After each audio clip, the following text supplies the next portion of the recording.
अल्हम्दुलिल्लाह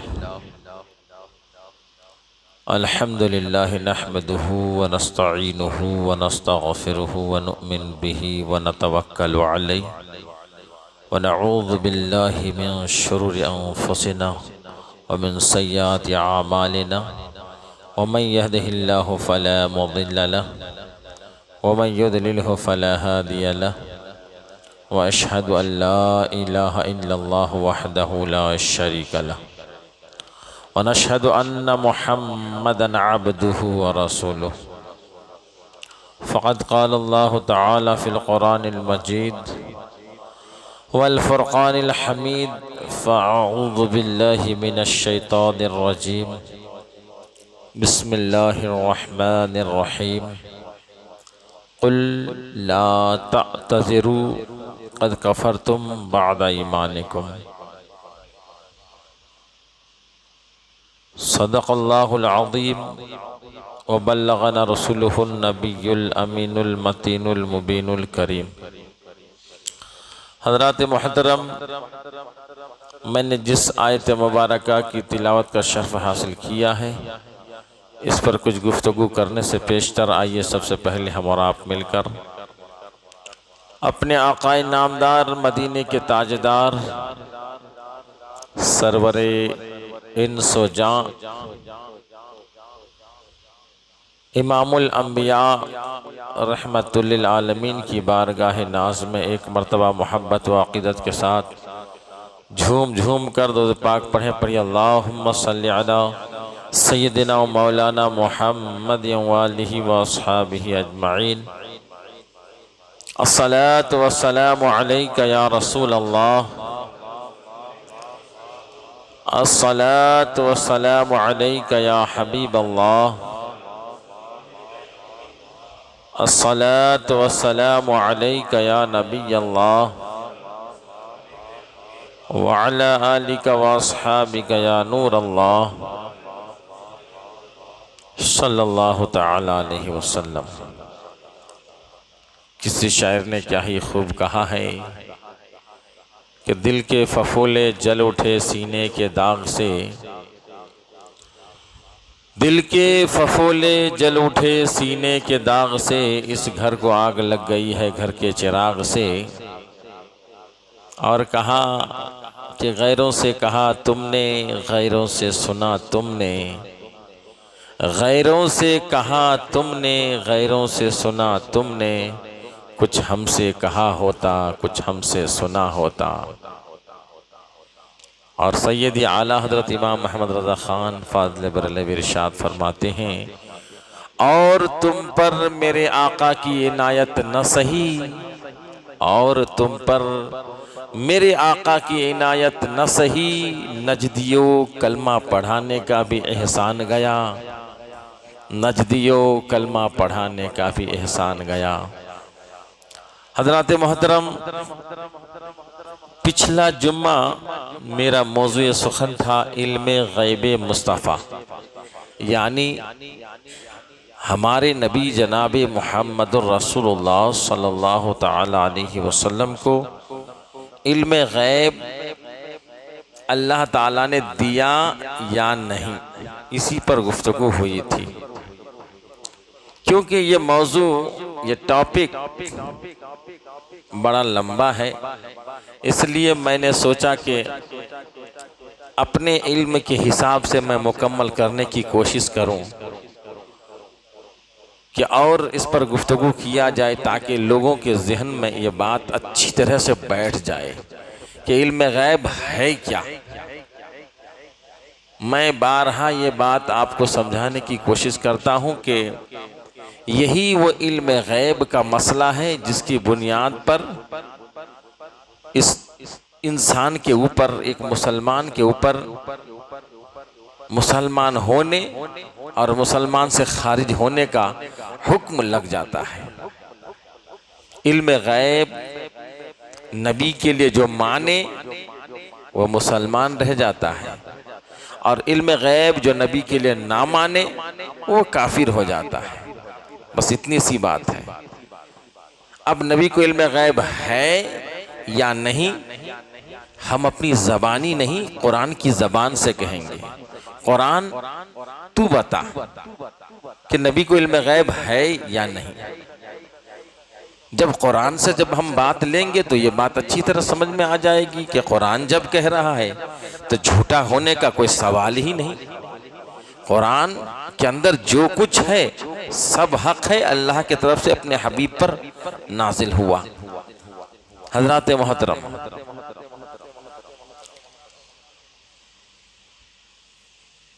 मैंने जो अपना मौज़ू सुखन लिया है, कुल ऐ महबूब आप फरमा दीजिए, ला तज़िरू कद कफरतुम बाद ईमानिकुम, बहाने ना बनाओ,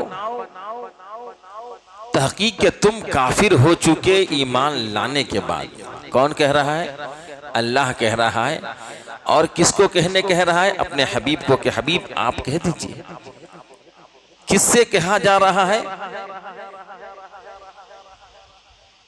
ये बात एक वाकया की शक्ल में आपको पेश आया कि हुजूर सफर में थे, एक सहाबी की ऊँटनी गायब हो गई। अब सहाबी का अकीदा था कि मेरे हुजूर को मालूम है कि मेरी ऊँटनी कहाँ गई है, जब ही तो आके पूछ रहा है कि सहाबी आया नबी की बारगाह में, अर्ज करने लगा या रसूलल्लाह मेरी ऊँटनी गायब हो गई है।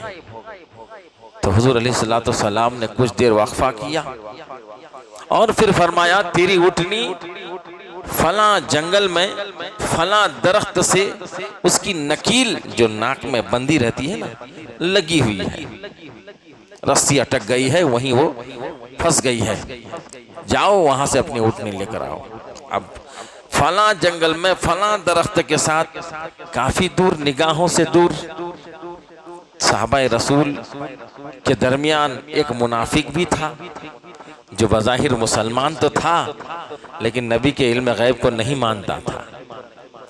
जब ये बात सुना उनके कान में पहुंची कि नबी गैब की खबर दे रहे हैं, फला जंगल में, यहाँ बैठे बैठे फला जंगल की खबर दे रहे हैं, यहाँ बैठे बैठे फला पहाड़ी की खबर दे रहे हैं, तो उन्होंने कहा कि क्या नबी को भी इल्म गैब है? क्या नबी, क्या मोहम्मद भी इल्म गैब जानते हैं?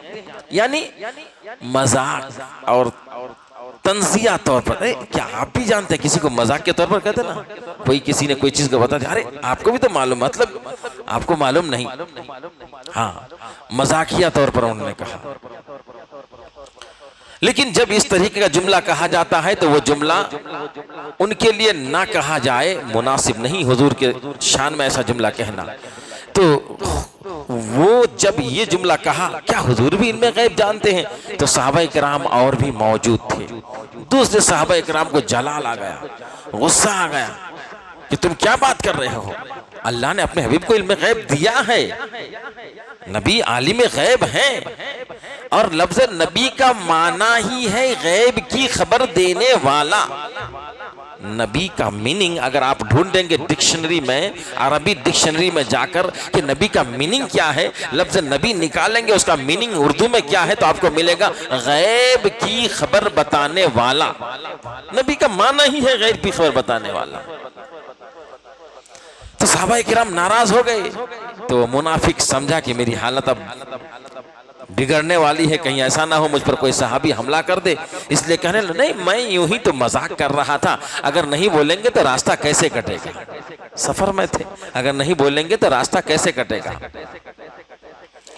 जब ये बहाने की बात बताया तो फौरन अल्लाह ताला ने जिब्राइल अलैहिस्सलाम को भेजकर अपने हबीब के पास कुरान नाज़िल फरमा दिया। क्या फरमाया? कुल ऐ महबूब उससे आप कह दीजिए कि तहकीक के तुम काफिर हो चुके, बहाने ना बनाओ, तहकीक के तुम काफिर हो चुके ईमान लाने के बाद। ईमान तो लाए थे लेकिन नबी के इल्म गैब से तुमने मजाक किया, छेड़खानी की, तो तुम दीन से निकल गए, काफिर हो गए। बस वैसे ही आज भी जो नबी के इल्म गैब से इनकार करेगा वो भी काफिर हो जाएगा। हजरात मोहतरम, तो इस आयत की मैंने तफसीर बताई, फिर दूसरी आयतें भी आपको बताना है। तो मैं इस पर आता हूं कि आज जिस सदी में हम लोग जिंदगी गुजार रहे हैं 1444 हिजरी, इस सदी और इसके पिछली वाली सदी एक 150 साल समझिए। ये 150 साल के पहले का अगर जायजा लेंगे तो हुजूर को दुनिया में तशरीफ लाए 1450 साल से भी ज्यादा हो गए, 1500 साल हो गए। हुजूर को तशरीफ लाए तकरीबन कमोबेश 2-4 साल, 1500 साल हो गए। अब इसमें से 150 साल निकाल दीजिए तो कितना बचता है? 1350 साल। वो 1350 साल में कभी भी नबी के इल्म गैब पर कोई झगड़ा, नबी के इल्म गैब पर कोई इख्तलाफ उठा ही नहीं। किसी ने नबी के इल्म गैब पर इख्तलाफ नहीं किया। ये 150 साल से ये नबी के इल्म गैब पर इख्तलाफ और झगड़े पैदा होने लगे। जब से तबलीगी, जब से वहाबी, जब से देवबंदी पैदा हो गया हिंदुस्तान में, तब से इल्म गैब पर हमला होना शुरू हुआ।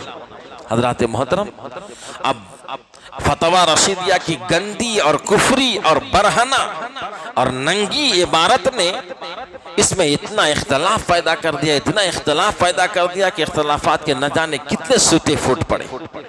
हजरात मोहतरम, वरना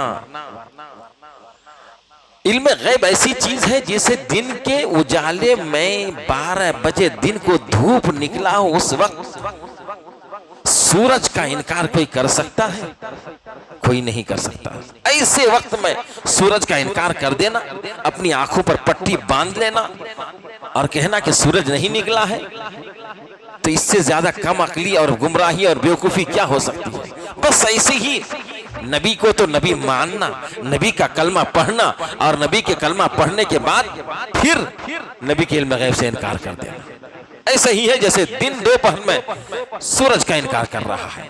वरना हद ही तो है जिद और हट धर्मी की के नाम निहाद मुसलमान अपने आप को मुसलमान कहने वाले, कलमा पढ़ने वाले नबी के इल्म गैब से इनकार कर रहा है, नबी के इल्म गैब से इनकार कर रहा है। लेकिन ये काफिर होकर कुफ्र की चिमगादड़ जैसी आंख इल्म गैब मुस्तफा का जलवा देखे कि काफिर होकर ये अकीदा रखता है कि जो नबी होगा उसको इल्म गैब होगा। काफिर होकर, क्योंकि जब मेरे आका तशरीफ लाए मक्के की सरजमीन पर कुफार और मुशरिकीन छाए हुए थे, तो उनको अब एक नबी जाहिर हुए, तो जब नबी जाहिर हुए तो उनके लिए कोई दलील होनी चाहिए, उनके लिए कोई सबूत होना चाहिए। तो जब दलील और सबूत की जरूरत पड़ी तो वो सारे सारे कुफार और मुशरिकीन ये जानते थे जो नबी होगा उसके पास इल्म गैब का खजाना होगा, इल्म गैब होगा उनके पास, ये उनको मालूम था। ये पुरानी बात है। इसीलिए अबू जहल एक दिन नबी की बारगाह में पहुंच गया, कुछ कंकरियों को कहीं छुपकर चुना, कंकरियों को छुपकर चुनने के बाद नबी की बारगाह में पहुंच गया, अर्ज करने लगा, ए मोहम्मद इब्न अब्दुल्ला सल्लल्लाहु तआला अलैहि वसल्लम, आप नबूवत का दावा करते हैं? मतलब बेशक, अगर आप नबी हैं तो बताइए मेरी मुट्ठी में क्या है। ये दलील क्या बना रहा है कि अगर आप नबी हैं तो बताइए मेरी मुट्ठी में क्या है। इसका मतलब ये कि नबी होंगे तो बता देंगे, क्योंकि नबी वो होता है जो गैब की बातें बता देता है। आप नबी होंगे तो बता देंगे। अब मुस्तफ़ा जाने रहमत ने कहा कि आए अबू जहल, क्योंकि अबू जहल बड़ा शातिर, बहुत ही होशियार दिमाग का इंसान था, कि मैं अगर कह दूंगा कि तेरी मुट्ठी में फला चीज है, हुजूर ने सोचा तो अबू जहल झट से कह देगा, शायद जब मैं इस कंकरियों को चुन रहा था तो आप कहीं देख लिए होंगे, इन चीजों को चुन रहा था तो शायद देख लिए होंगे। इसलिए हुजूर ने कहा कि अबू जहल तुम्हारी मुट्ठी में क्या है मैं नहीं कहूंगा कि तुम्हारी मुट्ठी में क्या है, बल्कि मैं नहीं कहूंगा तुम्हारी मुट्ठी में क्या है, बल्कि ये तुम्हारी मुट्ठी में जो चीज है वो खुद ही बोल दे कि मैं कौन हूं। अबू जहल फरक उठा, उछल पड़ा, कहा कि ये तो और ऊंचा सवाल हो गया, ये सवाल और ऊंचा हो गया। मेरा सवाल इतना ही था कि आप बता दीजिए मेरी मुट्ठी में क्या है। अब मेरा सवाल वो नहीं है, अब मेरा सवाल बदल गया। मेरा सवाल अब ये है कि मेरी मुट्ठी में जो चीज है वो चीज ही बोल उठे कि आप कौन है। सवाल ऊंचा हो गया, कहा यही मेरा सवाल है। अब जो ही सवाल बदला, निगाहे मुस्तफा अबू जहल के मुट्ठी में पड़ी। अबू जहल के मुट्ठी में कंकड़ियां थी, लेकिन हुजूर अलैहिस्सलातु वस्सलाम ने तो नहीं बताया। निगाहे नबुवत पढ़ते ही अबू जहल की मुट्ठी में कंकड़ियां बोलने लगी, अस्सलातु वस्सलामु अलैका या रसूल अल्लाह, अस्सलातु वस्सलामु अलैका या हबीब अल्लाह, अशहदु अल्ला इलाहा इल्लल्लाह व अशहदु अन्ना मुहम्मदन अब्दुहु व रसूलुहु। जब नबी का कलमा ये कंकड़ियां पढ़ने लगी, नबी पर दुरूद ये कंकड़ियां पढ़ने लगी, तो अबू जहल कंकड़ियों को फेंका, कहा ये जादू मालूम होता है, और वहां से निकल चला। हजरात, तो अबू जहल तो बहुत बड़ा काफिर था, इस उम्मत का फिरौन कहा गया, जिसको वो भी जानता था कि नबी को इल्म गैब है और नबी इल्म गैब जानता है। उसके नसीब में ईमान नहीं था, नहीं लाया। आज जो मुसलमान अपने आप को कहलाता है, कलमा मुस्तफ़ा का पढ़ता है, पढ़ने के बावजूद नबी के इल्म गैब से इनकार करे, कैसी बात थी। कुफार और मुशरिकीन तो मानते हैं कि नबी को इल्म गैब होगा, लेकिन ये मुसलमान होकर भी लंबी लंबी दाढ़ी, माथे पे घट्टा और लंबा कुर्ता, छोटा पायजामा पहनकर नबी के इल्म गैब से इनकार करता फिर रहा है।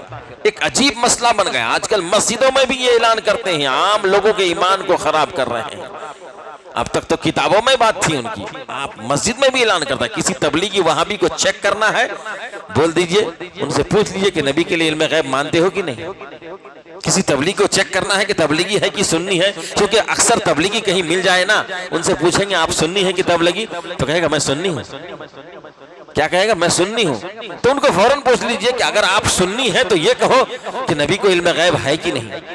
अगर बोलेगा है या नहीं, जो भी हो बोले वो XYZ, तो आप बोलिए कि जो नबी के इल्म गैब से इनकार करे वो काफिर है कि नहीं, उसको काफिर मानते हो कि नहीं। वहां अब ऐंठना शुरू कर देगा बदन को। हजरात मोहतरम, तो उसको चेक करने का एक तरीका है कि तुम ये कहो कि नबी को इल्म गैब है, और जो नहीं माने नबी के इल्म गैब वो काफिर है। अशरफ अली थानवी ने नबी के इल्म गैब से इनकार किया, इसलिए अशरफ अली थानवी और उसके साथ देने वाले काफिर हैं, मानो इस बात को। तो वो बदन ऐंठना शुरू कर देगा कि हम क्यों कहेंगे, मैंने 12 चेक किया, 12 इस बात को चेक किया है। उसको पूछेंगे कि हाँ हम सुन्नी है।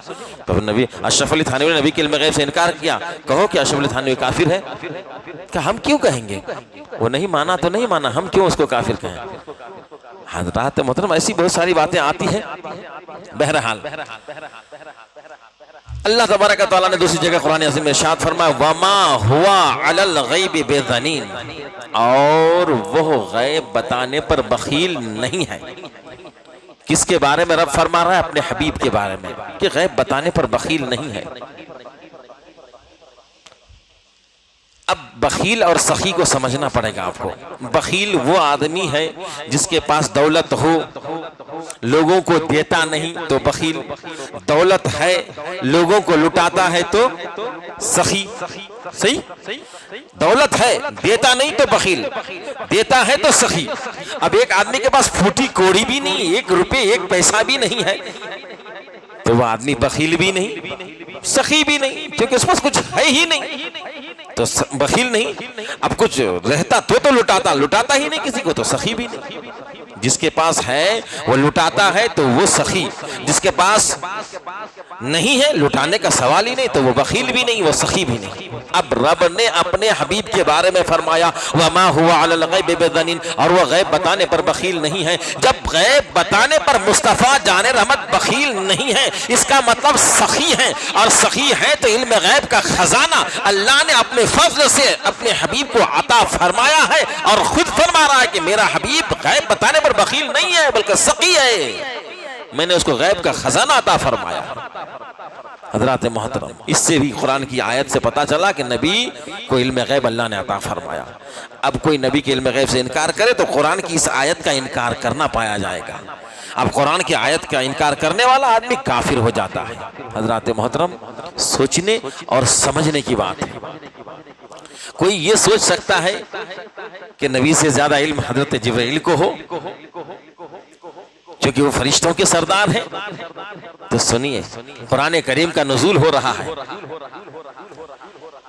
आका अलैहिस्सलाम की बारगाह में कुरान लेकर हजरत जिब्रील अलैहिस्सलाम लोहे महफूज से लेकर आसमानी दुनिया का सफर करते हुए जमीन पर तशरीफ लाए, आका की बारगाह में हाजिर हुए, अर्ज किया अलिफ, आका फरमाते मैं समझ गया। हुजूर सल्लल्लाहु अलैहि वसल्लम की बारगाह में हजरत जिब्रील ने अर्ज किया लाम, आका फरमाते मैं समझ गया। कहा मीम, आका फरमाते मैं समझ गया। हजरत जिब्रील ने अर्ज किया ताहा, आका फरमाते मैं समझ गया। यासीन, आका फरमाते मैं समझ गया। तासीन, आका फरमाते मैं समझ गया। अलिफ लाम रा, आका फरमाते हैं मैं समझ गया। हजरत जिब्राइल परेशान हो गए, अर्ज करने लगे या रसूल अल्लाह, मैं आसमानी दुनिया से लोहे महफूज से आसमानी दुनिया का सफर करते हुए आपके पास लेकर कुरान को लेकर हाजिर हुआ, हुरूफ मुक़त्तआत को लेकर सिंगल सिंगल हुरूफ को लेकर हाजिर हुआ, मैं तो कुछ नहीं समझा, आप क्या समझ गए? आका फरमाते हैं जिब्राइल लाना तुम्हारा काम है, समझना मेरा काम है। पता चला कि जिस चीज का इल्म हजरत जिब्राइल को नहीं, उसका इल्म मेरे मुस्तफा को है। कुरान में किसी भी मुफस्सिर ने हुरूफ मुक़त्तआत का तर्जमा किसी ने भी नहीं किया, अपने अपने अंदाज से बताया उसका माना, लेकिन साफ माना कोई ना बता सका, क्योंकि ये खास चीजें हैं, खुद रसूलुल्लाह जाने और अल्लाह जाने कि ये खास खासे बातें होंगी। क्योंकि मेराज में जब तशरीफ ले गए, अल्लाह ने फरमाया हबीब कुछ खास खास बातें होगी जो तुम जानोगे, मैं जानूंगा, मेरे और तेरे अलावा शॉर्टकट में बात होगी, कोई नहीं जानेगी, और कुछ बातें ऐसी होगी मेरे और तेरे अलावा खास खास बंदे भी जानेंगे, और कुछ बातें ऐसी होगी कि सारे आम इंसान जानेंगे। हज़रात मोहतरम, तो ये खास बातें हैं, अल्लाह तबारक व तआला ने अता फरमाया, अपने हबीब को इल्म गैब का खजाना अता फरमाया। अब जरा वाक़यात की रोशनी में आपको समझाने की मैं कोशिश करता हूँ। हज़रत सुराका सहाबी रसूल है, जब मक्के की ज़मीन तंग कर दी गई मेरे आका अलैहिस्सलाम पर, आका अलैहिस्सलाम को रब ने हुक्म दिया हबीब अब मक्के की ज़मीन को छोड़ो, मदीने की ज़मीन को आबाद करो, हिजरत करके मक्का की तरफ से निकलकर मदीना पहुंच जाओ। तो आका अलैहिस्सलाम मक्का को छोड़कर मदीने की तरफ निकल गए, रातों रात सफ़र करते हुए आप निकल गए। हज़रात मोहतरम, इधर कुफारा ने मक्का ने मुश्रिकीन मक्का ने जब देखा कि आका अलैहिस्सलाम मक्के में नहीं है और उसका पीछा कर रहे थे, कत्ल की साजिश कर रहे थे, ऐलान कर दिया कि मोहम्मद मक्के में नहीं है, लिहाजा जो उसको कत्ल करके उसका सर हाजिर करेगा या उसको कत्ल करेगा, उसको 100 ऊंट और 50,000 दीनार दिए जाएंगे। 100 ऊंट बोले तो आज 1 करोड़ रुपए लगभग, नहीं भी तो 70-80 लाख तो होंगे ही। 100 ऊंट और 50,000 दीनार दिए जाएंगे। लोग चारों तरफ से निकल पड़े ढूंढने के लिए मेरे आका अलैहिस्सलाम को। उसमें से सुराका भी था, सुराका अभी तक ईमान नहीं लाया था, वो भी पीछा किया, अपना तेज तरार घोड़े को दौड़ाते हुए उसी तरफ पता लगाकर निकल पड़ा। खास तौर से मुख्तसरन अर्ज कर रहा हूँ कि निकल पड़ा जिस तरफ आका अलैहिस्सलाम गए थे। किसी ने खबर दिया कि मोहम्मद सल्लल्लाहु अलैहि वसल्लम और अबू बकर सिद्दीक उसके साथ इधर से निकले हैं, फौरन अपनी घोड़े को सर पर दौड़ाते हुए हुजूर अलैहिस्सलाम हज़रत अबू बकर सिद्दीक तो ऊंट पर जा रहे थे, ये घोड़े पर दौड़ाते हुए हज़रत अबू बकर सिद्दीक के करीब पहुंचने लगा, मेरे आका के करीब पहुंचने लगा। अल्लाहु अकबर। मेरे आका अलैहिस्सलाम ने सुराका को देखा और कहा या खुज़िल अर्द, जमीन पकड़ ले इसे। इतना कहना था कि घोड़ा जमीन के अंदर धंसने लगा, घोड़ा सुराका का घोड़ा जमीन के अंदर धंसने लगा। उन्होंने माजरत चाही कि हुजूर गलती हो गई, माफ कर दीजिए, अब दोबारा ऐसा नहीं करूंगा। हुजूर ने हुक्म दिया जमीन छोड़ दे, तो जमीन ने छोड़ दिया। अब उसके दिल में लालच तो थी, 50,000 दीनार करीब आ चुका हूं, बस पकड़ना है और क्या करना है, बहुत करीब आ चुका हूं, 100 ऊंट इनाम एक तरफ है। दिल में बार बार शैतान उसको उभार रहा था, ये बातें डाल रहा था कि पकड़ लो, आगे बढ़ो। फिर कोशिश किया सुराका ने, आगे फिर बढ़ा और अपने घोड़े को फिर दौड़ाया। अब हुजूर के करीब पहुंच गया, फिर हुजूर ने फरमाया या खुज़िल अर्द, ऐ जमीन पकड़ ले। तो जमीन फिर पकड़ ली, उसका घोड़ा और धंस गया, जितना पहले धंसा था उससे कहीं ज्यादा अब धंस गया। उसके बाद फिर अर्जीनामा पेश किया, हुजूर माफ कर दीजिए, गलती हो गई, अब ऐसा नहीं करूंगा। हुजूर अलैहिस्सलाम ने करम फरमाया, फिर फरमाया जमीन छोड़ दे, तो जमीन ने छोड़ दिया। अब वो जमीन से बाहर आ गया उसका घोड़ा। अब जो है इसी सोचो विचार में था, करूं तो क्या करूं। लेकिन फिर ने शैतान ने उसके दिल में वो वसवसा डाला कि नहीं, आगे बढ़ो, तुम कामयाब हो जाओगे, आगे बढ़ो। फिर सुराका आगे बढ़ा, तीसरी मर्तबा फिर हमला करने की कोशिश की, करते हुए आगे बढ़ा। जो ही आगे बढ़ा तो मेरे आका ने फरमाया, खुजिलात, जमीन पकड़ ले सुराका को, उनके घोड़े को। अब सुराका का घोड़ा कमर तक धंस गया, बिल्कुल कमर तक धंस गया। अब सुराका परेशान हो गया, कहा कि हुजूर अब ऐसी गलती नहीं करूंगा, अब दोबारा ये गलती नहीं करूंगा, अब मैं वापस जाऊंगा, अब जो आने वाले हैं उनको भी वापस लेकर जाऊंगा, इसलिए आप गलती मेरी माफ कर दीजिए, मुझ पर करम कर दीजिए। हुजूर अलैहिस्सलाम ने करम फरमाया, उनके घोड़े को छोड़ दिया और कहा कि जमीन छोड़ दे, छूट गया। कहा मेरे आका अलैहिस्सलाम ने मुस्कुराते हुए सुराका की तरफ, अरे सुराका, मैं तुम्हारे हाथों में किसरा के खजाने का कंगन देख रहा हूं, किसरा के खजाने का कंगन देख रहा हूं। अल्लाह अकबर। यानी किसरा एक मुल्क है, वो फतेह होगा, वहां के खजाना लाए जाएंगे और खजाने से जो है वहां का जो बादशाह का कंगन है वो कंगन तुम्हारे हिस्से में आएगा। सुराका ने कहा ठीक है, चला गया।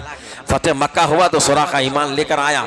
हुजूर अलैहिस्सलाम पर्दा फरमा गए, अबू बकर सिद्दीक खिलाफत में बैठे, वो भी पर्दा फरमा गए। उमर फारूक का जमाना आया, हज़रत उमर फारूक एक दिन जो है सुराका बीमार हो गए।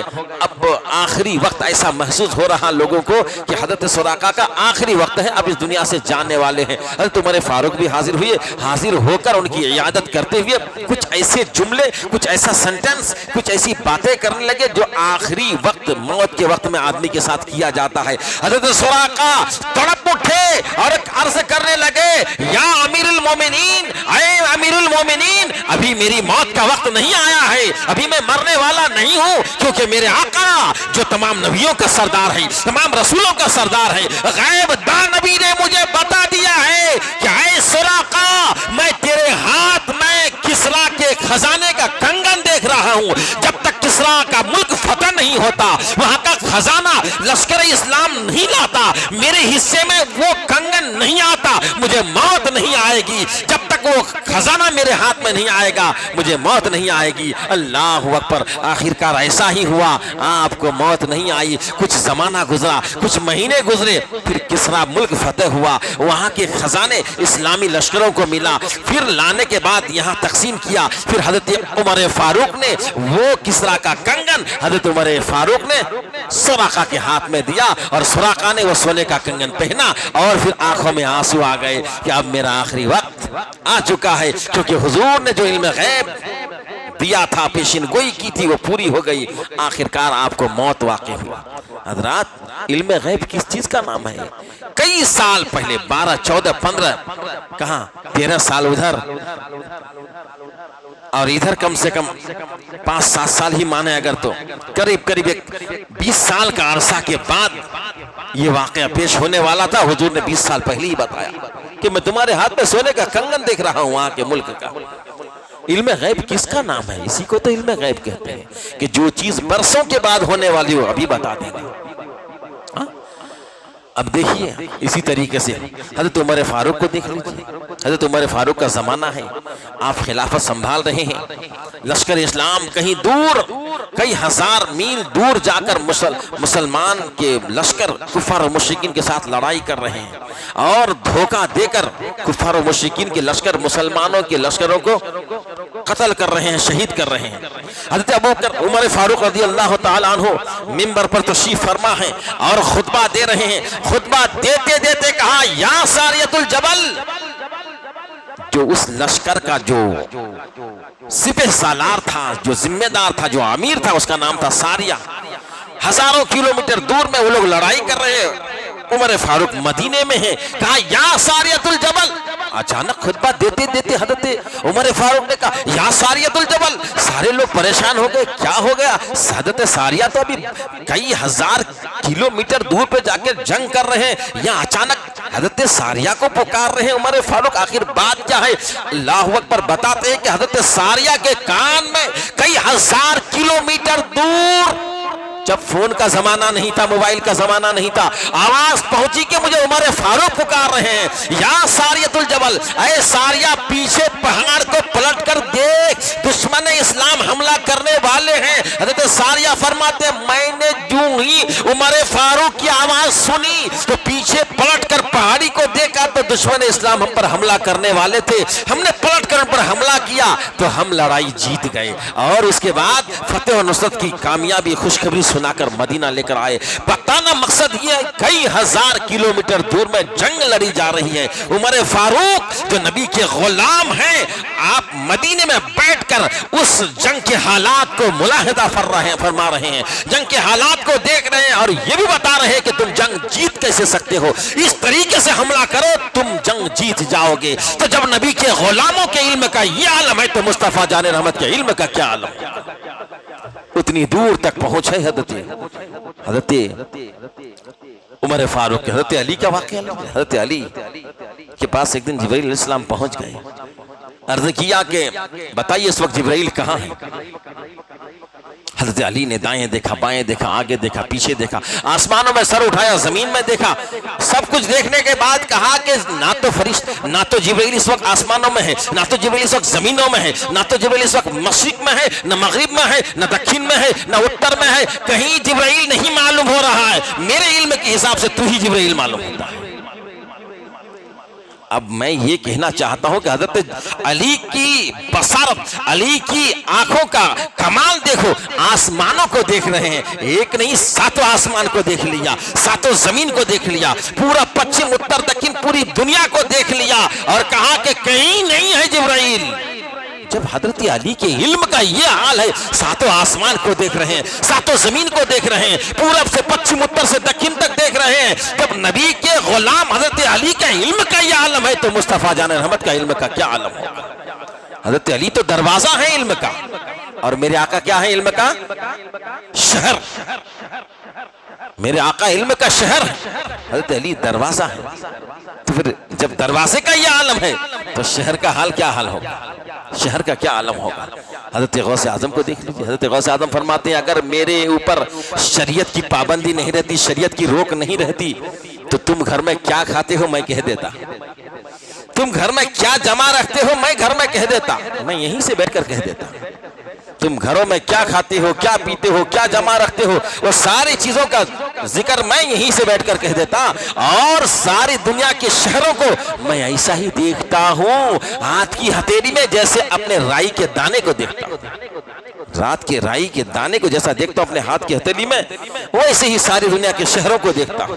तो हजरत गौसे आजम नबी के गुलामों के गुलाम, गुलामों के गुलाम, गुलामों के गुलाम, गुलामों के गुलाम का इल्म का ये आलम है जो सारी दुनिया के शहरों को मुलाहिदा फरमा रहे हैं, सारी दुनिया के शहरों को देख रहे हैं, हर एक के घर के हालात मालूम, कौन क्या खा रहा है, कौन क्या पी रहा है, कौन क्या जमा रख रहा है। तो जब गौसे आजम के इल्म का ये आलम है तो मेरे आका जो तमाम नबियों का सरदार है उसके इल्म का क्या आलम होगा? अब कोई अगर नबी के इल्म गैब से इनकार करे, इल्म गैब किसको कहते हैं? यही ना कि आप घर में क्या खाए यहाँ बैठकर कोई बता दे, आप घर में क्या छुपा कर रखे यही बैठकर कोई बता दे। जब गौसे आजम का इल्म का ये हाल है तो फिर मेरे आका जनाब मोहम्मद रसूलुल्लाह सल्लल्लाहु अलैहि वसल्लम के इल्म का क्या हाल होगा? हजरात मोहतरम, तो पता चला इन आयात से, इन वाक़यात से कि नबी को अल्लाह ताला ने इल्म गैब अता फरमाया, खुद से नहीं, खुद से सिर्फ इल्म अल्लाह की जात को है, खुद से सिर्फ इल्म अल्लाह की जात से, किसी के देने से नहीं, खुद से है अल्लाह के अंदर। और मुस्तफ़ा जान रहमत को जो भी इल्म गैब है सब अल्लाह के अता करने से है। बस ये बात याद रखिए, नबी का इल्म अताई, रब का इल्म जाती खुद से, और मुस्तफ़ा को अताई किसी के देने से। वो कौन? रब की जात है, रब ने अपने हबीब को अता फरमाया। लेकिन हम नबी के इल्म को कभी नाप तौल नहीं करेंगे, नबी के इल्म को नाप तौल नहीं करेंगे, नहीं कि हमारे अंदर वो स्वाद नहीं, वो ताकत नहीं कि नबी के इल्म को हम नाप तौल करें। इतना है उतना है, वो जानते हैं ये नहीं जानते हैं। क्या नबी ने तुमको आकर कहा कि मैं ये नहीं जानता हूँ ये जानता हूँ? तुम फतवा लगाओ नबी की बात पर कि वो जानते हैं ये नहीं जानते हैं। वो जानते तो कहते, अरे कहें उनकी मर्जी, ना कहें उनकी मर्जी, तुमसे तो आकर नहीं बताए। तुम आज कौन हो बोलने वाले कि नबी वो जानते थे ये नहीं जानते थे? इसलिए ऐसे जुमलों में कभी मत पड़िए, बस ये कह दीजिए देने वाला कितना इल्म दिया अल्लाह ने अपने हबीब को, खुदा जाने, लेने वाला मुस्तफ़ा जाने। ना ही हम अल्लाह ताला के खजाने, इल्म के खजाने को जानते हैं, ना ही मुस्तफ़ा जाने रहमत के दामन की वसअत को जानते हैं। अल्लाह की बारगाह में दुआ है, परवरदिगार आलम हमें जमात अहले सुन्नत का जो ठोस अकीदा है कि नबी को इल्म गैब है, उस पर कायम व दायम रहने की तौफीक और रफ़ीक अता फरमाए। और मा अलैना इल्लल बलाग। अस्तगफिरुल्लाह रब्बी मिन कुल्लि ज़ंबि व अतूबु इलैह। ला हौला वला कुव्वता इल्ला बिल्लाहिल अलिय्यिल अज़ीम। अशहदु अल्ला इलाहा इल्लल्लाह व अशहदु अन्ना मुहम्मदन अब्दुहु व रसूलुहु। हाँ, और एक अहम बात जहन से बात उतर गई थी, आपके सामने निगाहों के सामने पूरा सेंटरिंग का काम हो चुका है। जिन जिन लोगों का नाम लिखा गया और पैसे कुछ लिखे गए, कुछ लोग